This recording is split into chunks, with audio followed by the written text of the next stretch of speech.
23. 조소어린 유감의 표정으로 아르카디를 배웅하면서 바자로프는 여행의 진짜 목적에 대해 결코 자신을 속일 수 없다는 것을 아르카디에게 암시했다. 그러고 나서 바자로프는 완전한 고독 속에 잠겼다. 그는 미친듯이 연구에 몰두했고 파벨 페트로비치와는 더 이상 논쟁을 하지 않았다. 게다가 파벨 페트로비치는 바자로프 앞에서 지나치게 귀족적인 태도를 취했고 말보다는 소리로 자기 의견을 표현했다. 단 한 번 파벨 페트로비치가 당시 화제였던 발트의 연안 귀족들의 권리에 대해 니힐리스트와 논쟁을 벌일 뻔했지만 갑자기 그 자신이 먼저 그만두었다. 그러고는 냉정하고 공손한 말투로 이렇게 말했다. 우리는 서로를 이해할 수가 없어. 적어도 나는 당신을 이해할 수가 없어. 그야 그러실 테죠. 바자로프가 소리쳤다. 인간은 에테르가 어떻게 진동하는지 태양에서 무슨 일이 일어나는지 하는 것들은 알 수 있습니다. 그러나 다른 사람이 어떻게 자신과 다르게 코를 골 수 있는지에 대해서는 이해하지 못하죠. 아니 지금 그걸 재치 있는 말이라고 하는 거요? 파벨 페트로비치는 미심쩍다는 표정으로 말하고 옆으로 물러났다. 그러나 그는 이따금 바자로프의 실험을 참관할 수 있도록 허락을 구하기도 했다. 한 번은 아주 좋은 약초로 씻고 향수까지 뿌린 얼굴을 현미경에 갖다 대고 투명한 원생 동물이 초록색 밀입자를 삼킨 후 목 안에 난 매우 민첩한 수축근을 분주히 새김질하는 것을 들여다보기도 했다. 니콜라이 페트로비치는 자기 형보다 훨씬 자주 바자로프를 방문했다. 만약 자질구레한 농장일이 방해하지 않았다면 그는 매일 바자로프를 찾아가서 그의 말대로 공부를 했을 것이다. 그는 젊은 자연과학자를 방해하지는 않았다. 그저 한쪽 방 구석에 앉아서 바자로프가 실험하는 것을 주의 깊게 바라보다가 간혹 조심스럽게 질문을 던지곤 했다. 점심 식사나 저녁 식사 때 그는 물리학이나 지질학, 화학으로 화제를 돌리려고 애썼다. 다른 모든 문제들, 즉 정치 문제는 말할 것도 없고 심지어 농장 경영 문제도 말싸움까지는 가지 않더라도 서로 불쾌해질 우려가 있었기 때문이다. 니콜라이 페트로비치는 바자로프를 향한 형의 증오가 조금도 줄어들지 않았다는 것을 알아차렸다. 여러 가지 사건 중에서도 하찮은 사건 하나가 그의 추측이 맞았음을 증명했다. 콜레라가 금방 여기저기에서 발생했고 마리노 마을에서도 2명의 농군을 데려가 버렸다. 그러던 어느 날 밤 파벨 페트로비치가 꽤 심한 발작을 일으켰다. 그는 아침까지 고통을 겪었지만 바자로프의 얼술에 기다리고는 하지 않았다. 다음날 두 사람이 만났을 때 왜 저를 부르러 사람을 보내지 않으셨지요? 하고 바자로프가 묻자 여전히 얼굴은 창백하지만 단정히 머리를 빗어넘기고 깨끗이 면도를 한 파벨 페트로비치가 대답했다. 당신 자신이 의학을 믿지 않는다고 말하지 않았나요? 며칠이 지났다. 바자로프는 고집스럽고 우울한 모습으로 연구를 계속했다. 그러는 사이에 니콜라이 페트로비치의 집에서 바자로프가 마음을 털어놓을 정도는 아니지만 즐겁게 이야기할 수 있는 사람이 하나 생겼다. 바로 페네치카였다. 그는 주로 아침 일찍 정원이나 뜰에서 그녀를 만나곤 했지만 그녀의 방에 들른 적은 없었다. 그녀도 단 한 번 미차에게 목욕을 시켜도 좋은지 어쩐지 물어보려고 그의 방문 앞까지 갔을 뿐이었다. 그녀는 바자로프를 두려워하지 않았을 뿐만 아니라 오히려 신뢰했으며 니콜라이 페트로비치 앞에 있을 때보다 바자로프 옆에 있을 때 더 자유롭고 편하게 행동했다. 왜 그렇게 되었는지 말하기는 어렵다. 아마도 바자로프에게 귀족적인 데가 전혀 없다는 것을 그녀가 무의식 중에 느꼈기 때문인지 모른다. 귀족적인 고상함은 그녀의 마음을 끌기도 하고 그녀에게 겁을 주기도 했다. 그녀가 볼 때 바자로프는 뛰어난 의사이자 소박한 사람이었다. 바자로프가 옆에 있어도 그녀는 부끄러워하지 않고 아이를 돌봤다. 한 번은 갑자기 현기증이 나고 머리가 아팠을 때 그가 직접 떠주는 약 한 숟가락을 받아 먹기까지 했다. 하지만 니콜라이 페트로비치가 곁에 있으면 그녀는 웬일인지 바자로프를 피하는 듯 했다. 그러나 그것은 교활함 때문이 아니라 예의를 지키기 위해서였다. 그녀는 전에 없이 파벨 페트로비치를 두려워하게 되었다. 파벨 페트로비치는 얼마 전부터 페네치카를 감시하기 시작했는데 마치 땅속에서 솟아나기라도 한 듯 갑자기 그녀의 등 뒤에 나타나서 날카로운 표정으로 두 손을 양복 주머니에 찔러 넣은 채 서 있곤 했다. 정말이지 찬물을 끼얹는 것 같다니까. 페네치카는 두나시아에게 하소연하곤 했다. 그러나 두나시아는 대답 대신 한숨을 내쉬고 또 그런 무정한 사람에 대해 생각했다. 바자로프는 어느새 그녀 마음의 잔인한 폭군이 되어 있었던 것이다. 베네치카는 바자로프가 마음에 들었다. 그리고 바자로프도 그녀가 마음에 들었다. 그녀와 이야기할 때 그는 얼굴 표정까지 달라져서 밝고 선량해졌고 평상시의 무덤덤한 태도에 장난기에는 친절함이 더해졌다. 베네치카는 날이 갈수록 예뻐졌다. 젊은 여인들의 생애에는 마치 여름날이 장미처럼 갑자기 꽃봉오리가 터지고 봄이 활짝 피는 시기가 있는 법인데 베네치카에게 그런 시기가 시작된 것이다. 모든 것이 심지어 그 무렵 한창이던 7월의 무더위까지도 그녀의 아름다움을 도왔다. 얇은 흰옷을 입은 그녀의 모습은 평소보다 훨씬 더 희고 가볍게 보였다. 그녀는 햇빛에 그을지는 않았지만 무더위를 피할 수는 없었다. 무더위는 그녀의 뺨과기를 살짝 발그레하게 만들고 온몸을 나른하게 했으며 그녀의 아름다운 두 눈에 졸린 듯한 피로감을 안겨주었다. 그녀는 일을 거의 할 수 없었고 두 손은 저절로 무릎 위로 미끄러졌다. 걸음도 간신히 내디디며 헉헉거렸고 우스울 정도로 무력한 모습으로 하소연을 했다. 시원한 물에 좀 더 자주 몸을 담그면 좋을 텐데 니콜라이 페트로비치가 그녀에게 말했다.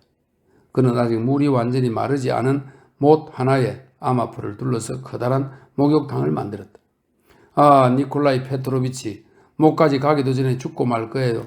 돌아오는 것도 그렇고요. 정원에는 그늘이 하나도 없잖아요. 그렇군, 정말 그늘이 없어. 니콜라이 페트로비치는 눈썹을 문지르며 대답했다. 어느 날 아침 6시가 좀 지난 시각 산책을 하고 돌아오던 바자로프는 꽃은 졌지만 아직 푸르른 라일락이 우거진 정자에서 페네치카를 만났다. 그녀는 여느 때처럼 흰 스카프를 머리에 쓰고 벤치에 앉아 있었다. 그녀 옆에는 아직 이슬이 맺힌 붉은 장미와 흰 장미 한 묶음이 놓여 있었다. 바자로프가 그녀에게 인사를 건넸다. 아, 예브게니 바실리에비치. 그녀는 이렇게 말하며 바자로프를 보려고 머리에 쓴 스카프의 한쪽 끝을 살짝 들어 올렸다. 그러자 팔꿈치까지 살이 드러났다. 여기서 뭘 하고 계십니까? 그녀 곁에 앉으면서 바자로프가 말했다. 꽃다발을 만드나요? 예, 아침 식탁에 놓으려고요. 니콜라이 페트로비치는 꽃을 좋아해요. 아침 식사는 아직 멀었어요. 와, 꽃이 참 많군요. 지금 꽃을 꺾어야지. 더워지면 밖으로 나올 수가 없어요. 그나마 지금은 숨을 쉴 수 있거든요. 더위 때문에 저는 그만 녹초가 되고 말았어요. 병이 나진 않을까 걱정이에요. 별 생각을 다 하시는군요. 맥 좀 짚어볼까요? 바자로프는 그녀의 팔목을 잡고 고르게 뛰는 혈관을 찾아냈지만 맥박수는 세려고도 하지 않았다. 100년은 사시겠습니다. 그녀의 팔목을 놓으면서 그가 말했다. 아, 맙소사. 그녀가 소리쳤다. 왜 그러세요? 오래 살고 싶지 않으세요? 하지만 100년이라니요. 우리 할머니는 80살까지 사셨지만 그게 얼마나 큰 고통이었는지. 얼굴은 검어지고 귀는 안 들리고 허리가 구부러지고 줄고 기침만 하면서 괴로워했어요. 그게 무슨 사는 건가요? 그럼 젊은 건 좋은 건가요? 좋다마다요. 왜 젊은 게 좋지요? 말해보시오. 왜라니요? 저는 지금 젊으니까 뭐든지 할 수 있잖아요. 가고 오고 물건을 나르는데 누구의 도움도 필요 없고 이보다 더 좋은 게 어디 있나요? 저는 젊으나 늙으나 마찬가지인데요. 왜 그렇게 말씀하세요? 마찬가지라뇨? 그런 말이 어디 있어요? 생각해 보십시오. 페네치카 니콜라이에브나. 젊음이 무슨 소용이 있겠어요? 홀로 사는 가난뱅이에게. 그건 언제나 당신 마음에 달린 거예요. 제 마음에 달린 게 아닙니다. 그저 한 사람만이라도 날 가련하게 생각해 주면 좋으련만. 페네치카는 옆에서 그를 힐끗 쳐다보았지만 아무 말도 하지 않았다. 그건 무슨 책인가요? 잠시 후 그녀가 물었다. 이건 말입니까? 학술서인데 꽤 어려워요. 아직도 공부를 하시나요? 지루하지 않으세요? 당신은 이미 모든 걸 다 알고 있을 것 같은데. 모든 걸 다 알지는 못하죠. 좀 읽어보시겠어요? 저는 하나도 이해하지 못할 거예요. 러시아어로 쓰여 있나요? 페네치카는 무겁게 장정된 책을 두 손으로 받아들면서 물었다. 참 두껍네요. 러시아어로 쓰여 있죠. 모르긴 마찬가지예요. 당신이 이해하기를 바라는 건 아닙니다. 저는 당신이 책을 읽는 모습을 보고 싶어요. 당신이 책을 읽을 때면 코끝이 아주 귀엽게 움직이거든요. 페네치카는 책을 펼치고 눈에 들어온 그레이소트에 대하여 라는 논문을 그레이소트는 너도밤나무를 정류해 만든 유액인데 나무 타르 냄새와 탄내가 나며 기름기가 많고 노르스름한 색을 띈다. 그레오소트에 대하여라는 논문을 작은 목소리로 읽으려다가 웃음을 터뜨리고 책을 내던졌다. 책은 벤치에서 땅바닥으로 굴러떨어졌다. 나는 당신이 웃을 때도 역시 좋습니다. 바자로프가 말했다. 그만하세요. 말할 때도 좋습니다. 목소리가 마치 시냇물이 졸졸 흐르는 것 같았다. 베네치카는 고개를 옆으로 돌렸다. 당신은 참 이상해요. 그녀는 손가락으로 꽃을 만지작거리며 말했다. 저 같은 사람 얘기를 들어서 뭐 하겠어요. 항상 현명한 부인들과 대화를 하시면서. 아, 페도시아 니콜라예브나. 진심으로 말하건대 이 세상의 모든 부인들은 당신의 팔꿈치만한 가치도 없습니다. 저런 또 엉뚱한 걸 생각해 내셨네? 베네치가 속삭이면서 자신의 두 손을 꼭 마주 잡았다. 바자로프는 땅에서 책을 주워들었다. 이건 의학서인데 왜 내던지십니까? 의학서라고요? 베네치가 대뇌고는 그를 바라보았다. 참 그런데 말이에요. 당신이 저번에 모략을 주신 뒤로 미차가 잠을 잘 자요. 기억하세요? 뭐라고 감사를 드려야 할지 모르겠어요. 당신은 정말 좋은 분이에요. 사실 의사들에게는 사례를 해야만 합니다. 바자로프는 쓴웃음을 지으며 말했다. 아시다시피 의사들이란 욕심이 많은 사람들이거든요. 베네치카는 눈을 들어 바자로프를 바라보았다. 그녀의 눈은 얼굴 위쪽으로 떨어지는 하얀 빛을 반사해 훨씬 더 검어 보였다. 그녀는 그가 하는 말이 농담인지 진담인지 알 수가 없었다. 원하시면 기꺼이 드릴게요. 니콜라이 페트로비치에게 물어봐야 해요. 제가 돈을 원한다고 생각하세요? 바자로프가 그녀의 말을 끊었다. 아닙니다. 저는 당신에게서 돈을 원하지 않아요. 그럼 뭐죠? 베네치카가 말했다. 뭐냐고요? 바자로프가 되물었다. 마치 보세요. 제가 뭐 점쟁이인가요? 그렇다면 말씀드리죠. 제가 원하는 건 이 장미꽃 한 송이입니다. 베네치카는 다시 웃음을 터뜨리며 심지어 손뼉까지 쳤다. 바자로프의 소원이란 건 그녀에게 정말로 우스워 보였다. 그녀는 웃었지만 동시에 기쁘기도 했다. 바자로프는 빤히 그녀를 바라보았다. 좋아요. 그렇게 하세요. 그녀는 벤치 위에 몸을 굽히고 장미를 고르기 시작했다. 어떤 걸 드릴까요? 빨간 장미? 하얀 장미? 빨간 장미를 주십시오. 너무 크지 않은 걸로요. 그녀는 허리를 쭉 폈다. 자, 이걸 받으세요. 그녀는 이렇게 말하다가 다음 순간 내밀었던 손을 갑자기 움츠렸다. 그리고 입술을 깨물면서 정자 입구 쪽을 헐끗 바라보고 귀를 바싹 기울였다. 왜 그러십니까? 바자로프가 물었다. 니콜라이 페트로비치인가요? 아니요. 그분은 들에 나가셨어요. 그리고 그분은 무섭지 않아요. 하지만 저기 파벨 페트로비치가 보이는 것 같았어요. 뭐라고요? 그분이 저쪽에서 걸어다니는 것 같았어요. 아니, 아무도 없군요. 자, 받으세요. 베네치카는 바자로프에게 장미 한 송이를 주었다. 왜 당신은 파벨 페트로비치를 무서워하죠? 그분은 항상 저를 놀라게 해요. 말은 별로 없지만 이상한 눈으로 쳐다보시고요. 당신도 그를 좋아하지 않지요? 예전에 당신이 그분하고 항상 논쟁을 했던 걸 기억해요. 무엇에 관한 논쟁인지는 모르지만 당신이 그분을 꼼짝 못하게 하는 걸 보았어요. 이렇게요. 베네치카는 바자로프가 파벨 페트로비치를 꼼짝 못하게 하는 모습을 두 손으로 신용해 보였다. 바자로프가 미소를 지었다. 만약 그가 날 압도하려고 한다면 당신은 내 편을 들어주시겠습니까? 바자로프가 물었다. 제가 어떻게 당신 편을 들겠어요? 그러나 아무도 당신을 이길 수는 없을걸요? 그렇게 생각하세요?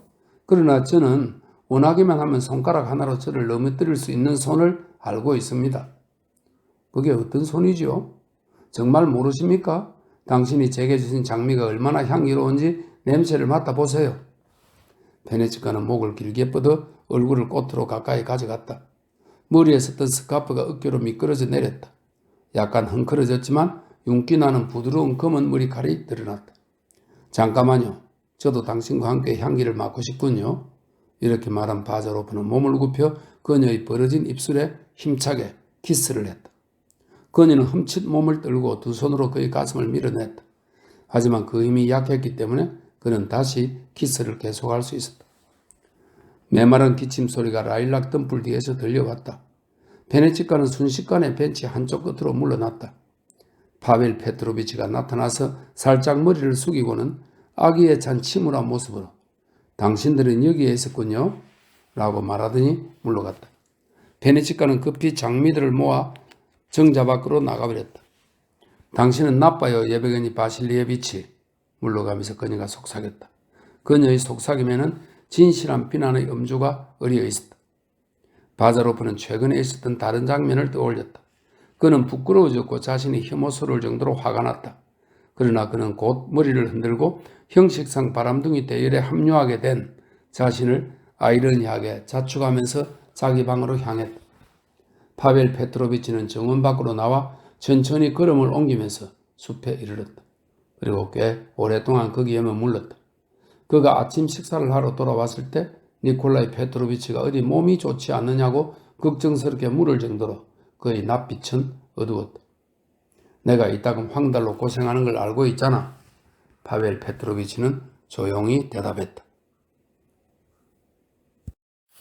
24. 2시간쯤 지나 파벨 페트로비치가 바자로프의 방문을 두드렸다. 당신의 연구를 방해한 데 대해 사과를 해야만 하겠어. 창가의 의자에 앉아 상하 손잡이가 달린 아름다운 지팡이에 두 손을 올려놓으며 파벨 페트로비치가 입을 열었다. 보통 그는 지팡이 없이 걸어다녔다. 그러나 당신의 시간을 5분만 빌려야겠어. 그 이상은 안 걸릴 거요. 제 모든 시간을 마음대로 쓰셔도 좋습니다. 바자로프가 대답했다. 파벨 페트로비치가 문턱을 넘자마자 바자로프의 얼굴에 무언가가 스쳐 지나갔다. 내겐 5분이면 충분하오. 당신에게 질문을 하나 하려고 왔어. 질문이라니요? 무슨 질문이죠? 자, 들어보시오. 당신이 처음 내 동생의 집에 머무를 때 나는 당신과 이야기하는 기쁨을 거절하지 않았고 많은 문제에 대해 당신의 의견을 들을 기회가 있었어. 그러나 내가 기억하는 한 우리 사이의 싸움, 즉 일반적인 결투에 대한 얘기는 한 번도 오간 적이 없었던 것 같소? 이 문제에 당신이 어떤 견해를 가지고 있는지 알고 싶군요. 바자로프는 파벨 페트로비치를 향해 일어나려다가 다시 테이블 끝에 앉아 팔짱을 꼈다. 제 의견은 이렇습니다. 바자로프가 말했다. 이론적인 관점에서 보면 그 결투는 어리석은 짓입니다. 그러나 실제적인 관점에서 보면 다른 문제죠. 지금 당신의 말을 내가 제대로 이해했다면 결투에 대한 당신의 이론적 견해가 어떻든 간에 실제로 당신이 모욕을 당했을 경우 결투를 신청하지 않을 수 없다는 말이죠? 네, 그렇습니다. 아주 좋습니다. 당신한테 그런 말을 들어서 아주 즐겁군요. 당신의 말은 불분명한 상태에서 날 벗어나게 했습니다. 결정을 내리지 못한 상태라고 말씀하고 싶으시겠죠? 그건 마찬가지요. 나는 남이 나를 이해할 수 있도록 말하고 있어. 나는 신학교의 쥐새끼는 아니니까. 당신의 말은 어떤 슬픈 필연성에서 날 벗어나게 했어. 난 당신과 싸우기로 결심했어. 바자로프는 눈을 크게 떴다. 저하고 말입니까? 틀림없이 당신하고. 도대체 왜요? 당치도 않습니다. 당신에게 그 이유를 설명할 수도 있어. 파벨 페트로비치가 말했다. 그러나 하지 않는 것이 좋을 듯하오. 내 취향으로는 당신은 여기에서 쓸모없는 사람이요. 나는 당신을 참을 수 없고 당신을 경멸하오. 만약 이런 말에도 만족스럽지 않다면 파벨 페트로비치의 눈이 번뜩이기 시작했다. 바자로프의 눈에도 불길이 번쩍 일었다. 아주 좋습니다. 바자로프가 말했다. 더 이상 설명은 필요 없습니다. 기사도 정신을 제게 시험해버리는 환상이 떠올랐단 말씀이죠. 저는 그런 오락을 거절할 수도 있겠지만 아무래도 좋습니다. 진심으로 감사해야겠군. 파벨 페트로비치가 말했다. 그렇다면 강제적인 수단에 의하지 않고도 내 도전이 접수된 걸로 생각해도 좋겠소? 그러니까 직접적으로 말하면 강제적인 수단이란 그 지팡이를 사용한단 말씀인가요? 바자로프가 냉랭하게 말했다. 됐습니다. 저를 모욕할 필요는 조금도 없습니다. 그리고 그 방법은 전혀 안전하지도 않습니다. 당신의 신사로 남을 수 있고 저도 신사답게 도전을 받아들이겠습니다. 좋소. 파벨 페트로비치는 지팡이를 한쪽 구석에 세우고 말했다. 이제 결투의 조건에 대해 몇 가지 이야기합시다. 그러나 먼저 알고 싶은 게 있어. 내가 도전하게 된 구실이 될 수 있도록 약간의 논쟁을 하는 그런 형식을 취하는 것이 필요하다고 생각하지는 않소? 아니요, 그런 형식은 없는 게 더 좋습니다. 나도 그렇게 생각하오. 우리가 충돌하게 된 진짜 원인을 따져보는 건 별로 적절한 일이 아니라고 생각합니다. 지금 우리는 서로 참을 수가 없으니 그 이상 뭐가 더 필요하겠소? 뭐가 더 필요하겠습니까? 바자로프가 아이러니하게 되뇌었다. 그런데 결투의 조건에 대해 말하자면 우리 모두 이 표현이 없는데 어디에서 이 표현을 데려오겠소? 정말 어디에서 이 표현을 데려오죠? 그래서 말인데 이렇게 하면 어떻소? 내일 아침 일찍 예를 들어 6시도 좋고 숲 뒤에서 권총으로 표시선 그리는 10발짝. 10발짝이라고요? 그렇게 하지요. 그 정도 그리라면 우리는 충분히 서로를 정화할 수 있으니까. 8발짝도 가능하오. 파벨 페트로비치가 말했다. 좋습니다. 상관없어요. 발사는 2번. 그리고 만일의 경우에 대바이어 각자의 자기의 죽음에 대한 책임이 자신에게 있다는 메모를 호주머니에 넣어둬야 하오. 그건 결코 동의할 수 없습니다. 바자로프가 말했다. 좀 프랑스 소설 같고 뭔가 진실성이 없어 보입니다. 그럴지도 모르지요. 그러나 살인 혐의를 받는 것은 유쾌한 일이 아니에요. 그 말은 옳습니다. 그러나 불쾌한 비난을 피할 수 있는 방법이 있어요. 이 표현은 없지만 정인을 데려올 수는 있습니다. 그게 누군지 알 수 있겠소? 표트르입니다. 표트르라니 니콜라이 페트로비치의 하인이지요. 그는 현대 교양의 정상에 있는 자로 이런 경우에 자기가 해야 할 일을 잘 수행할 수 있을 겁니다. 농담을 하는 것 같군요, 선생. 절대 농담이 아닙니다. 깊이 생각해보면 이 제안이 매우 상식적이고 단순하다는 것을 확신하실 겁니다. 진실은 숨길 수 없는 법이죠. 제가 표트르를 잘 설득해서 결투장으로 데리고 가겠습니다. 계속 농담을 하는군. 의자에서 일어나면서 파벨 페트로비치가 말했다. 그러나 당신이 선뜻 승낙했으니 나는 당신에게 불만을 표시할 권리가 없어. 그런 모든 것이 해결되었군. 그런데 당신은 권총을 가지고 있어? 제가 어떻게 권총을 가지고 있겠습니까? 파벨 페트로비치. 저는 군인이 아닙니다. 그럼 내 것을 드리죠. 나 역시 총을 쏘지 않은 지 벌써 5년이나 되는데 이 점은 믿어도 좋소. 그건 아주 반가운 소식입니다. 파벨 페트로비치는 지팡이를 들었다. 그럼 당신에게 감사하며 당신의 연구를 계속하기 바랍니다. 자, 이만 실례하오. 파벨 페트로비치가 밖으로 나갔다. 바자로프는 잠시 문 앞에 서 있다가 갑자기 소리쳤다. 피려먹을 그 쉐련데 너투라니? 이 무슨 어리석은 짓이야. 참 별놈의 코미디를 다 하게 됐군. 훈련받은 개들이 뒷다리로 춤을 추는 격이야. 그러나 거절할 수는 없었어. 아마 그랬다면 그자는 날 때렸을 거야. 그러면 바자로프는 생각만으로도 얼굴이 창백해졌다. 그의 자존심이 빳빳하게 고개를 쳐들었다. 그랬다면 난 고양이 새끼를 다루듯 그자의 목을 졸라 죽였을 거야. 바자로프는 현미경 쪽으로 갔지만 마음이 흐트러져 관찰이 필요한 침착성이 사라져버렸다. 그자는 분명 오늘 우리를 본 거야. 그는 생각했다. 그런데 동생을 위해 그렇게까지 행동할 수 있을까? 키스가 그렇게 대단한 일인가? 다른 무언가가 있어. 오호, 그자가 그녀를 사랑하는 게 아닐까? 틀림없이 그럴 거야. 분명해. 아니 내가 어쩌다가 이런 공경에 빠졌지? 참 더럽게 되었군. 마침내 그는 결심했다. 어느 모로 보나 더러운 상황이군. 첫째, 총뿌리에 이마를 들이대야 해. 그리고 어쨌든 이곳을 떠나야겠지? 하지만 아르카디는, 그리고 그 사람 좋은 니콜라이 페트로비치는 더럽군. 참 더럽게 됐어. 그날은 왠지 유달리 조용하고 맥없이 지나갔다. 페네치카는 방에 마치 이 세상에 없는 것 같았다. 그녀는 쥐구멍 속의 쥐처럼 자기 방에 틀어박혀 있었다. 니콜라이 페트로비치도 걱정스러운 얼굴을 하고 있었다. 그가 특히 기대하고 있던 밀밭에 깐부기가 발생했다는 소식을 들었기 때문이었다. 파벨 페트로비치는 차갑고 점잖은 태도로 모든 사람들을, 심지어 프로코피치까지 괴롭히고 있었다. 바자로프는 아버지에게 편지를 쓰려고 하다가 곧 그것을 찢어서 책상 밑으로 내던졌다. 내가 죽으면 하고 그는 생각했다. 어차피 알게 되겠지. 그러나 나는 죽지 않을 거야. 아니, 나는 살아남아서 이 세상을 오랫동안 떠돌아다닐 거야. 바자로프는 중요한 일이 있으니 내일 날이 밝자마자 자기에게 오라고 표트르에게 일렀다. 표트르는 바자로프가 자기를 베테르부르크로 데려가고 싶어 한다고 생각했다. 바자로프는 늦게 잠자리에 들었고 밤새 어수선한 꿈으로 시달렸다. 오딘 초보가 눈앞에서 빙글빙글 돌더니 갑자기 그의 어머니로 변했다. 그녀 뒤로는 검은 수염이 난 고양이가 걸어갔는데 그 고양이는 페네치카였다. 파벨 페트로비치는 큰 숲이 되어 그의 앞에 나타났다. 그는 이 숲과 싸워야만 했다. 표트르가 새벽 4시에 바자로프를 깨웠다. 바자로프는 즉시 옷을 입고 표트르와 함께 밖으로 나갔다. 청명하고 신선한 아침이었다. 맑고 푸른 하늘에 자그마한 얼룩구름이 어린 양떼처럼 떠 있었다. 작은 이슬방울이 나무잎과 풀과 거미줄 위에서 은빛으로 반짝였다. 축축하게 젖은 검은 땅에는 아침 노을의 흔적이 붉게 남아있는 듯했다. 종달새의 놀이가 하늘에서 쏟아져 내렸다. 숲에 도착한 바자로프는 숲 가장자리 나무 그늘에 앉았다.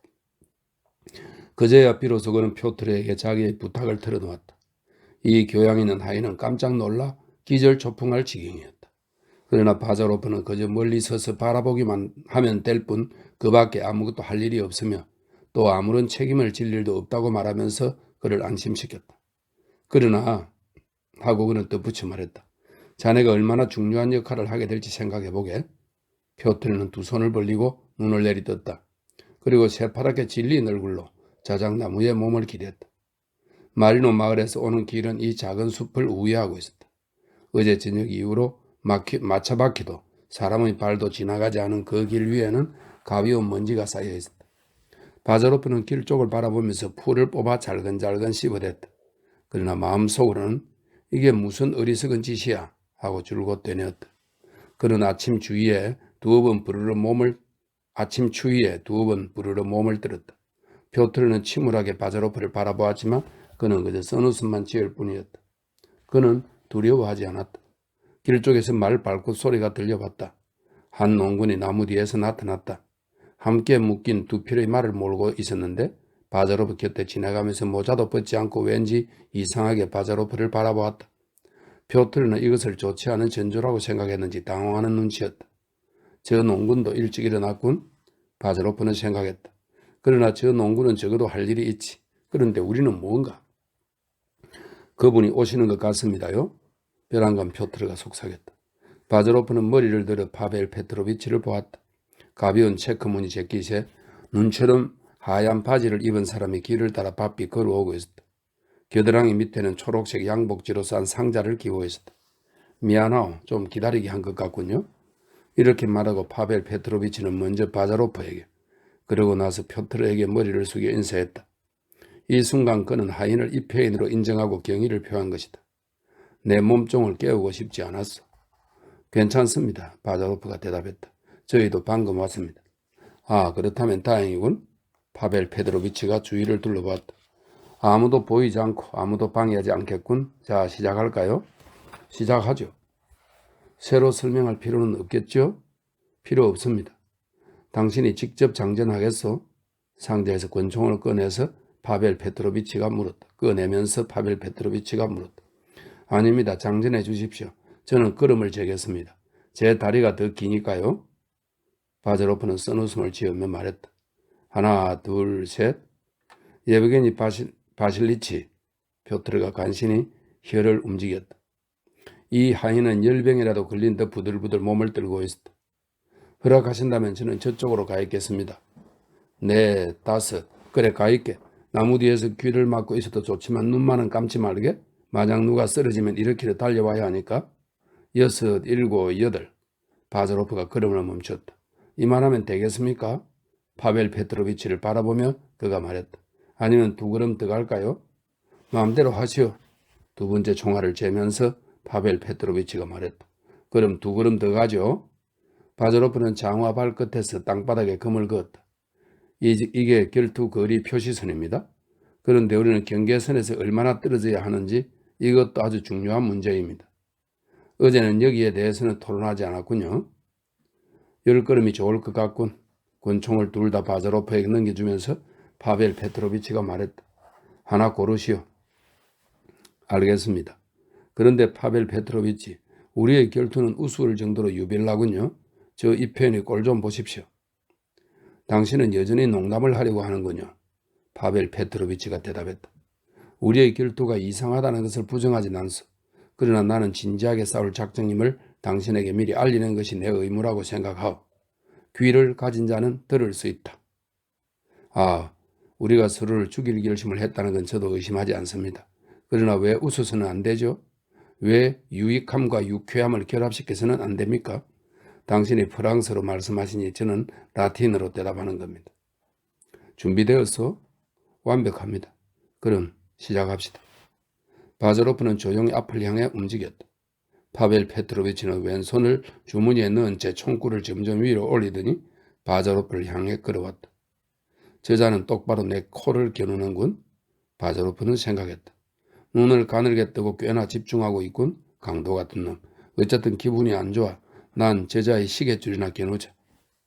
그때 바자로프의 귓전으로 뭔가 날카로운 것이 스쳐 지나갔고 동시에 총성이 울렸다.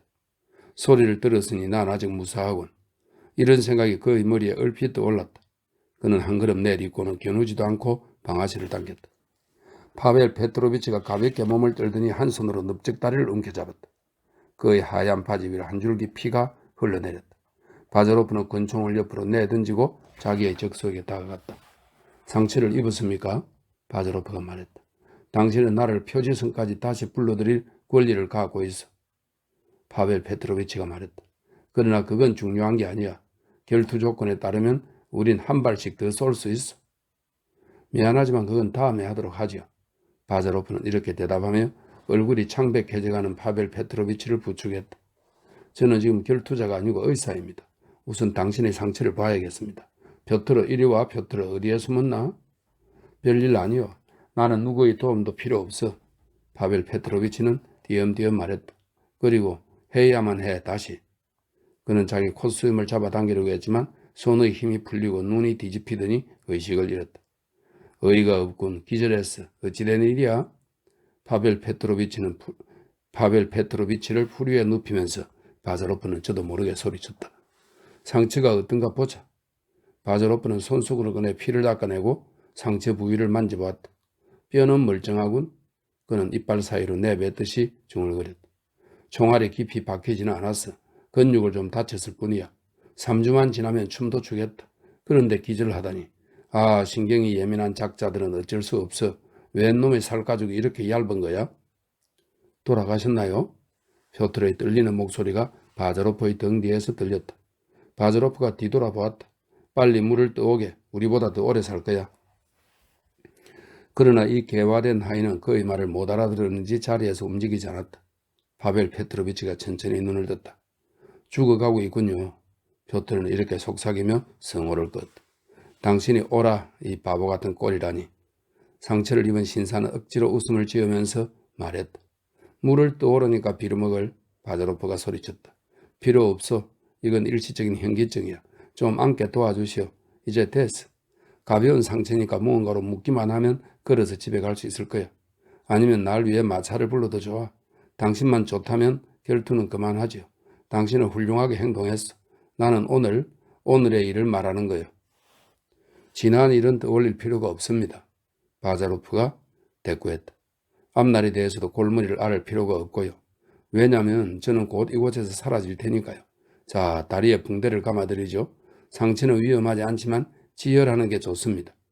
그러나 우선 이 한심한 인간부터 정신을 차리게 해야겠습니다. 바자로프는 표트로의 멱살을 잡아 흔든 후 마차를 불러오라고 말했다. 알겠지? 동생을 놀라게 하지는 마라. 파벨 페트로비치가 표트로에게 말했다. 그에게 보고할 생각은 하지 말거라. 표트로는 쏜살같이 달려갔다. 표트로가 마차를 부르러 달려가는 동안 두 적수는 잠자코 땅바닥에 앉아있었다. 파벨 페트로비치는 바자로프를 바라보지 않으려고 애썼다. 어쨌든 그는 바자로프와 화해하고 싶지 않았다. 그는 자신의 오만한 태도와 실패가 부끄러웠고 자신이 계획한 사건 전체가 부끄러웠다. 그러나 일이 이보다 더 좋게 끝날 수는 없다고 느꼈다. 적어도 여기 더 머물지는 않겠지. 그는 스스로를 위로했다. 그것만이라도 다행이라고 생각해야지. 괴롭고 의색한 침묵이 길어졌다. 두 사람은 기분이 좋지 않았다. 그들은 서로 상대편이 자기 마음을 알고 있음을 의식했다. 이런 느낌은 친구들 사이라면 기분 좋은 것이지만 적대적인 사람들 사이에는 몹시 불쾌한 것이다. 특히 툭 틀어놓고 이야기할 수도 없고 헤어질 수도 없는 경우라면 더욱 그렇다. 제가 다리를 너무 단단히 잡아매지 않았나요? 마침내 바자로프가 물었다. 아니요, 괜찮소. 아주 좋아. 파벨 페트로비치가 대답하고 나서 잠시 후에 덧붙여 말했다. 동생을 속일 수는 없으니 정치적인 논쟁을 하다 싸웠다고 말해야만 할 거요. 아주 좋은 생각입니다. 바자로프가 말했다. 제가 영국 숭배자들을 싸잡아 욕했다고 말씀하셔도 됩니다. 그러지. 그런데 지금 저 사람은 우리를 어떻게 생각하고 있을까? 파벨 페트로비치는 한 농군을 가리키며 말을 이었다. 그 농군은 결투를 시작하기 몇 분 전에 바자로프 옆으로 마구를 채운 말들을 몰고 갔던 사람으로 같은 길을 따라 되돌아오다가 나으리 이들을 보고 옆으로 비켜서며 모자를 벗었던 것이다. 그걸 누가 알겠습니까? 바자로프가 대답했다. 아마 아무것도 생각하지 않을 겁니다. 러시아 농군은 레드클리프 부인이 여러 번 말했듯이 신비하고 낯선 존재니까요. 이 레드클리프 부인은 영국의 여류 소설가로 고딕풍의 소설로 유명했다. 대표적으로 우돌프의 비밀이 있다. 이렇게 되네요. 레드클리프 부인이 여러 번 말했듯이 신비하고 낯선 존재니까요. 누가 그들을 알겠습니까? 그들도 자기 자신을 모르는데. 아, 당신은 그렇게 생각하는군? 파벨 페트로비치는 무슨 말을 하려다가 갑자기 그만두고 목소리를 높여 말했다. 저길 보시오. 저 바보 같은 표트르가 무슨 짓을 했는지. 동생이 여기로 달려오지 않나. 바자로프는 그쪽을 돌아봤다. 마차에 탄 니콜라이 페트로비치의 창백한 얼굴이 보였다. 니콜라이 페트로비치는 마차가 멈추기도 전에 마차에서 뛰어내려 형에게로 달려갔다. 이게 어떻게 된 일입니까? 그는 흥분한 목소리로 물었다. 예브게니 바실리치, 실례지만 이게 도대체 무슨 일이요? 아무 일도 아니야. 파벨 페트로비치가 대답했다. 괜한 걱정을 하게 됐군. 바자로프 군과 좀 다투다가 약간 다쳤을 뿐이야. 대관절 무엇 때문에 일이 이렇게 됐나요? 어떻게 말해야 하나?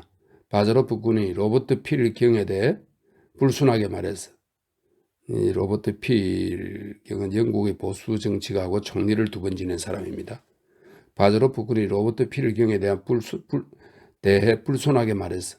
그러나 미리 말해두지만 이 사건의 책임은 전적으로 나한테 있고 바자로프 군은 아주 훌륭하게 행동했다네. 내가 그에게 도전을 했어. 하지만 형님한테서 피가 흐르지 않소. 그럼 내 혈관에 물이 흐르는 줄 알았나? 사실 피를 좀 내보내는 것이 내겐 유익해. 그렇지 않소, 의사 선생? 자, 나를 마차에 좀 태워다 줘. 너무 슬퍼하지 말고 내일이면 건강해질 거야. 그래, 이제 됐. 자, 마부 가세. 니콜라이 페트로비치는 마차 뒤에서 끌어갔고 바자로프는 뒤에 남으려고 했다. 형님을 돌봐주시오. 니콜라이 페트로비치가 바자로프에게 말했다. 시내에서 다른 의사를 데려올 때까지만이라도. 1시간쯤 후 파벨 페트로비치는 다리에 붕대를 감고 침대에 누워 있었다. 온 집안이 큰 소동을 벌였고 페네치카는 기분이 언짢아졌다. 니콜라이 페트로비치는 남몰래 손만 쥐었다 펴었다 했다. 그러나 파벨 페트로비치는 웃으며 농담을 했는데 특히 바자로프와 그렇게 했다. 그는 얇은 리넨 셔츠에 화려한 아침용 재킷을 입고 터키식 모자를 썼다. 그리고 창문 커튼을 내리지 못하게 하고 음식을 가려 먹어야 하는 것에 대해 익살스럽게 불평을 했다. 그러나 밤이 되면서 열이 나고 머리도 아프기 시작했다. 시내에서 의사가 왔다. 니콜라이 페트로비치는 의사를 부르지 말라는 형의 말을 듣지 않았고 바자로프도 시내에서 의사를 부르길 바랐다. 바자로프는 누렇게 뜬 환한 얼굴로 온종일 자기 방에 틀어박혀 있다가 그저 잠깐씩 환자의 방에 들렀다. 2번 페네치카와 마주쳤지만 그녀는 두려운 듯 그를 피했다. 새로운 의사는 파벨 페트로비치에게 찬 음료수를 권하고 전혀 위험하지 않다는 바자로프의 말을 보증했다. 니콜라이 페트로비치가 형이 부주의하게 행동하는 바람에 상처를 입었다고 말하자 의사는 하고 대답했다.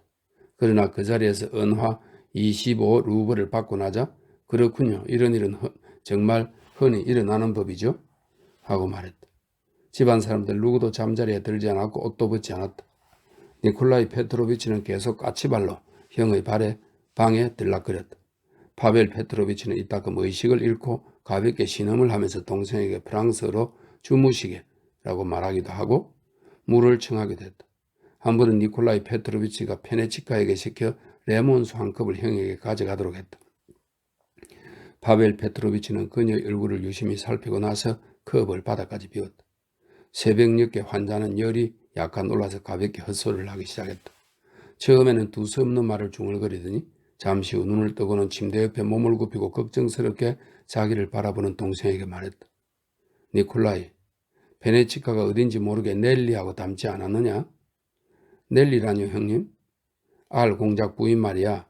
특히 얼굴 윗부분이 그래 같은 혈통이야.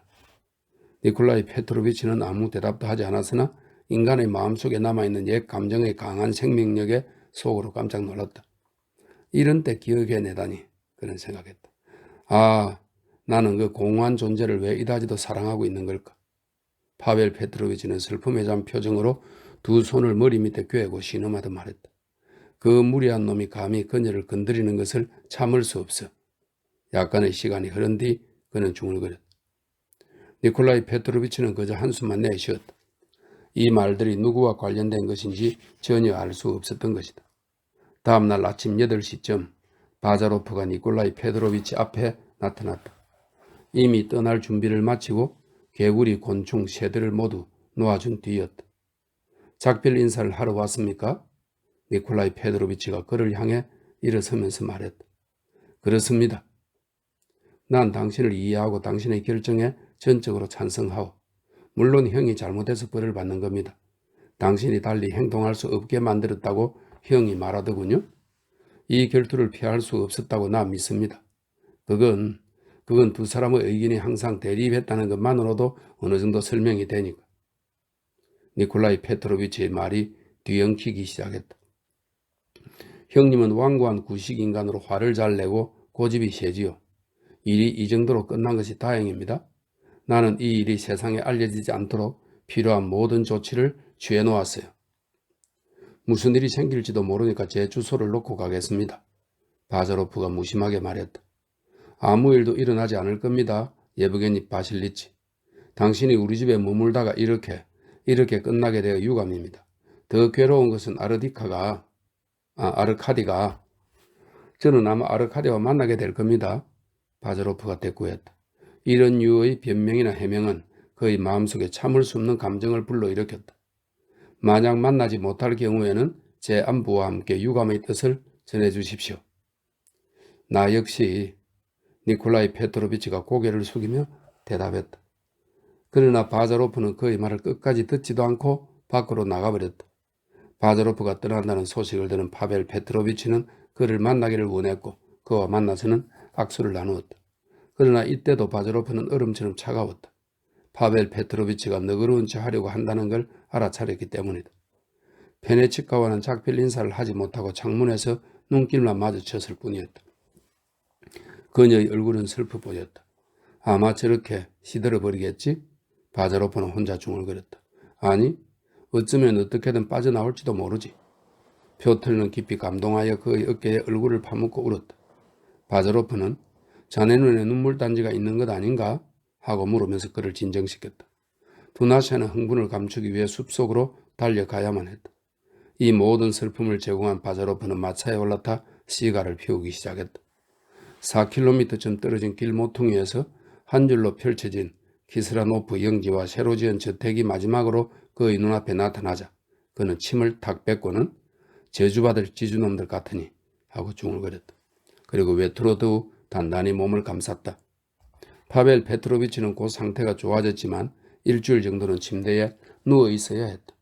그는 자신의 표현에 따르자면 포로 생활을 꽤 끈기 있게 견뎌내고 있었다. 그러나 몸 단장을 할 때만은 법석을 떨며 항상 오드 콜로니를 뿌리도록 했다. 니콜라이 페트로비치는 그에게 여러 종류의 잡지를 읽어주었고 베네치카는 이전처럼 그의 시중을 들면서 고기 수프, 레몬수, 반숙 달걀, 차를 가져왔다. 그러나 그의 방에 들어갈 때마다 그녀는 남모를 두려움에 휩싸이곤 했다. 파벨 페트로비치의 예기치 않은 행동은 집안 모든 사람들을 놀라게 했지만 특히 그녀는 누구보다도 놀랐다. 프로코피치만이 당황하지 않았다.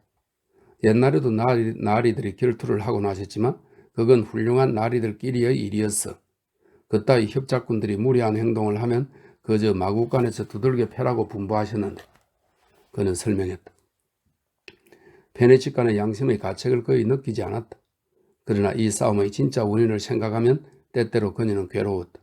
게다가 아직도 파벨 페트로비치는 이상한 눈으로 그녀를 쳐다보곤 했다. 그에게 등을 돌리고 서 있을 때조차도 그녀는 그의 시선을 느꼈다. 그녀는 끊임없는 내면의 불안으로 수척해졌지만 평소와 다름없이 사랑스러워 보였다. 어느 날 아침 파벨 페트로비치는 몸이 한결 가뿐해져 침대에서 소파로 자리를 옮겼다. 니콜라이 페트로비치는 형의 건강에 대해 묻고 나서 상태가 좋아졌다는 것에 안심하고 탈곡장에 나가 있었다. 베네치크가 차 한 잔을 가져와 탁자 위에 놓고 곧장 나가려고 했다. 그때 파벨 페트로비치가 그녀를 멈춰 세웠다. 어딜 그렇게 급하게 가려고 하오? 페도시아 니콜라예브나? 그가 입을 열었다. 무슨 일이라도 있나요? 아니에요. 그저 거기서 차를 따라줘야 해요. 그런 일은 당신이 없어도 두나샤가 할 테지. 잠시 환자와 함께 있어요. 마침 당신에게 할 이야기도 있으니. 베네치카는 말없이 안락의자 끝에 앉았다. 다름이 아니라 파벨 페드로비치는 콧수염을 잡아당겼다. 나는 오래전부터 당신에게 말하고 싶었어. 당신은 날 두려워하는 것 같아요. 제가요? 그래요. 당신은 여기 들어온 이후 한 번도 내 얼굴을 바라보지 않는군요. 마치 양심에 끓이기는 일이라도 있는 것처럼. 베네치카는 얼굴을 붉히면서 파벨 페트로비치를 똑바로 쳐다보았다. 그는 왠지 이상해 보였다. 그녀의 가슴은 조용히 떨리기 시작했다. 당신의 양심은 깨끗한가요? 그가 그녀에게 물었다. 무엇 때문에 양심이 깨끗하지 않겠어요? 그녀가 속삭이듯 말했다. 무엇 때문이라고 그렇게 간단히 말할 수는 없지요.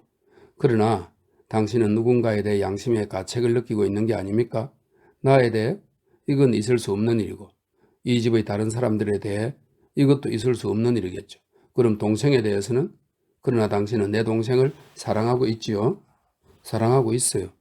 진심으로? 중심으로? 예, 저는 니콜라이 페트로비치를 중심으로 사랑해요. 정말입니까?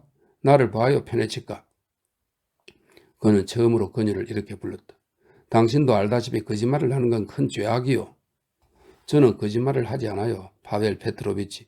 니콜라이 페트로비치를 사랑하지 않는다면 살 필요도 없어요. 그럼 그를 그 누구와도 바꾸지 않겠다는 건가요?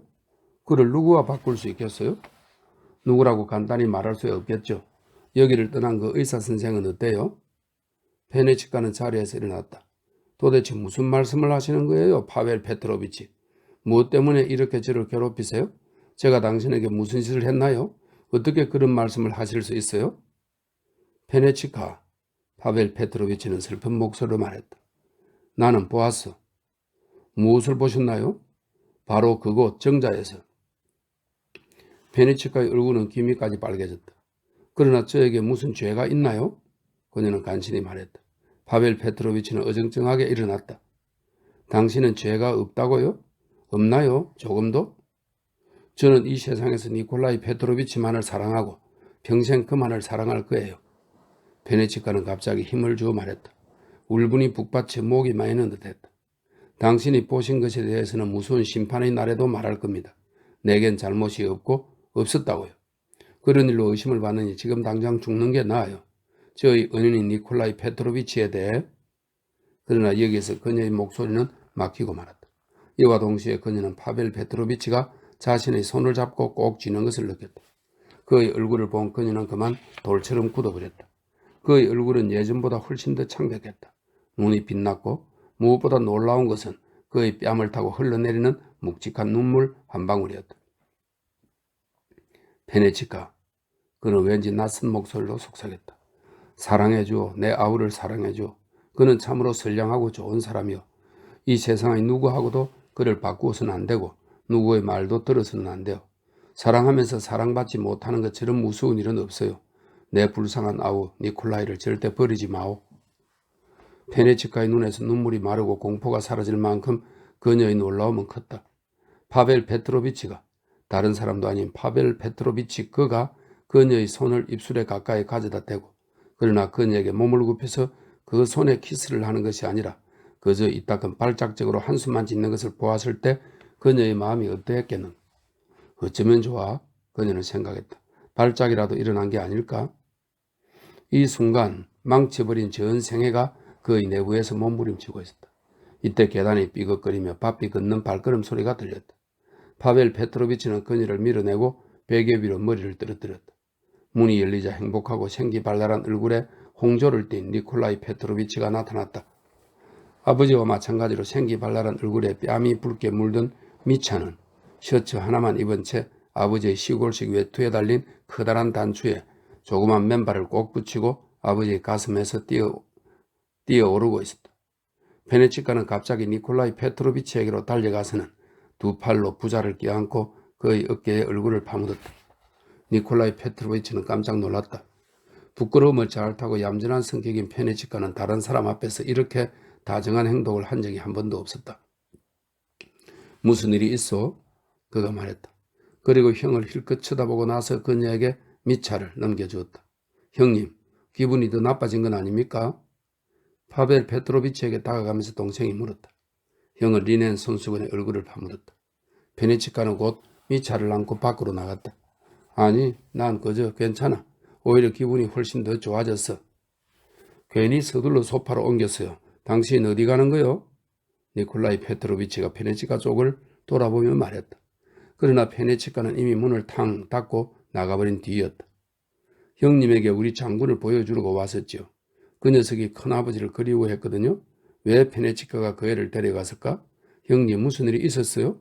여기서 무슨 일이 있었던 거 아닙니까? 니콜라이, 파벨 페트로비치가 엄숙하게 말했다. 니콜라이 페트로비치는 흠칫 몸을 들었다. 그는 두려운 느낌이 들었지만 그 자신도 이유를 알지 못했다. 니콜라이, 파벨 페트로비치가 되뇌었다. 내 부탁 하나를 들어주겠다고 약속을 해다오. 무슨 부탁인데요? 말해보세요. 아주 중요한 부탁이야. 내 생각으로는 자네 인생의 모든 행복이 여기에 달려있어. 나는 지금 말하고자 하는 것을 오랜 시간 곰곰이 생각해왔어. 니콜라이, 정직하고 고결한 인간으로서 의무를 수행해다오. 누구보다도 훌륭한 사람인 자네가 지금 보이고 있는 유혹과 나쁜 본보기를 버려다오. 형님, 무슨 말을 하고 싶은 겁니까? 페네치카와 결혼해. 그녀는 자네를 사랑하고 있어. 그리고 자네 아들의 엄마야. 니콜라이 페트로비치는 한 걸음 뒤로 물러나서 손뼉을 쳤다. 형님, 그 말씀이 정말입니까? 난 형님이 그런 결혼을 가장 강력하게 반대하는 사람이라고 생각했어요. 그런데 형님이 이렇게 말하다니요? 형님이 공정하게 내 의무라고 부른 그것을 내가 아직 이행하지 않은 것은 오로지 형님에 대한 존경심 때문이었다는 걸 정말로 몰랐단 말입니까? 이런 경우에 나를 존경한다는 건 쓸데없는 일이야. 파벨 페트로비치는 쓸쓸한 미소를 띠고 말했다. 바자로프가 날 귀족주의라고 비난한 것은 옳았다고 생각해. 니콜라이, 그 드럼을 피우며 세상사를 생각할 필요는 없어. 우리는 이미 늙은 얌전한 사람들이야. 이제 허영심을 모두 떨쳐버릴 때가 된 거야. 즉 우리는 우리의 의무나 수행하면 돼. 두고 봐. 그러면 우리는 덤으로 행복도 얻게 될 거야. 니콜라이 페트로비치는 달려들어 자기 형을 껴안았다. 형님은 내 눈을 완전히 뜨게 했어요. 그가 큰 소리로 외쳤다. 나는 형님을 이 세상에서 가장 착하고 현명한 사람이라고 늘 말해왔는데 괜한 말이 아니었어요. 형님은 관대할 뿐만 아니라 사려 깊은 사람이란 걸 지금에야 알았습니다. 조용해라, 진정해라. 파벨 페트로비치가 그의 말을 막았다. 그 사려 깊은 형의 다리를 건드리지 말아다오. 나이 50이 다 되어서 소위보 때처럼 결투를 했으니까. 자, 그럼 결정이 된 셈이구나. 페네치카는 내 제수씨가 되는 거야. 친애하는 형님, 그런데 아르카디는 뭐라고 말할까요? 아르카디? 그 애는 몹시 기뻐할 거야. 결혼은 그 애의 원칙에 맞지 않겠지만 그 대신 평등의 감정이 그 애를 만족시키겠지. 그리고 사실 19세기의 특권 계급이라는 게 도대체 무슨 소용이야? 아, 파벨, 다시 한번 키스하게 해줘요. 걱정 마세요. 조심할 테니까. 형제는 서로 껴안았다. 어떻게 생각하나? 지금 곧 자네의 의향을 그녀에게 알리지 않아도 되겠나? 파벨 페트로비치가 물었다. 왜 그렇게 서두르세요? 니콜라이 페트로비치가 대꾸했다. 페네치카와 무슨 이야기라도 나누었나요? 이야기가 있었냐고? 무슨 생각을 하는 게야? 아닙니다. 어서 낫기나 하세요. 이 일이 어디로 달아나는 건 아니니까 심사숙고해야만 해요. 하지만 결정을 내린 거지? 물론 결정했지요. 진심으로 고마워요. 이제 가볼게요. 형님은 쉬어야 해요. 어떤 흥분이든지 형님에게는 해로워요. 주무세요. 형님 빨리 완쾌하시고요. 뭘 저렇게 고마워하는 걸까? 혼자 남은 파벨 페트로비치는 잠시 생각에 잠겼다. 마치 결혼이 자기 뜻과는 상관없는 일인 것처럼 나는 동생이 결혼하자마자 어딘가 먼 곳으로 드레스덴이나 피렌체로 가서 죽을 때까지 거기서 살아야겠어. 파벨 페트로비치는 오드 콜로늄 몇 방울로 이마를 적시고 눈을 감았다. 눈부신 한낮의 햇살에 아름답게 비친 그의 멋지고 수척한 머리는 마치 죽은 사람의 그것처럼 하얀 베개 위에 놓여 있었다. 실제로도 그는 죽은 사람이나 마찬가지였다.